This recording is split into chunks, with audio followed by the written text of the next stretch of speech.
সমুদ্রের গভীরে harp sponge উদ্ভিদ নাকি প্রাণী? প্রথম দেখায় সামুদ্রিক উদ্ভিদ বলে মনে হলেও এটি একটি সামুদ্রিক প্রাণী।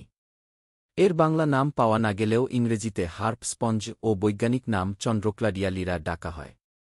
হার্প স্পঞ্জ হল একটি বিরল এবং চমকপ্রদ সামুদ্রিক স্পঞ্জ। 2012 সালে ক্যালিফোর্নিয়ার উপকূলের গভীর সমুদ্রে এদের প্রথম দেখতে পাওয়া যায়। সমুদ্রতলের প্রায় 10800 থেকে 11500 ফুট গভীরতায় এদের বসবাস। ঠান্ডা ও অন্ধকার এই পরিবেশে টিকে থাকার জন্য এটি একটি অনন্য শিকারী কৌশল গ্রহণ করেছে। হার্প স্পঞ্জের গঠন দেখতে একটি হার্প বা বীণার মতো।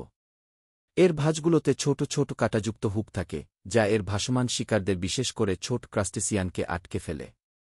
শিকার আটকের পর স্পঞ্জটি বিশেষ কোষ ব্যবহার করে শিকারকে ঘিরে ধরে এবং বাইরে থেকেই হজম প্রক্রিয়া সম্পন্ন করে।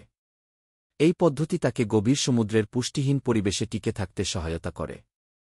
হার্প স্পঞ্জের অনন্য গঠন ও খাদ্যগ্রহণের কৌশল জীববিজ্ঞানে নতুন দৃষ্টিভঙ্গি প্রদান করেছে। এটি আবিষ্কারের পেছনে ছিল রিমোটলি অপারেটেড ভেহিকল এর মাধ্যমে গভীর সমুদ্রের অনুসন্ধান। এই প্রজাতি গভীর সমুদ্রের বাস্তুতন্ত্রের গুরুত্ব ও বৈচিত্র্যের প্রতি দৃষ্টি আকর্ষণ করে। সবচেয়ে মজার ব্যাপার হচ্ছে এরা 5 বছর খাবার না খেয়েও বাঁচতে পারে।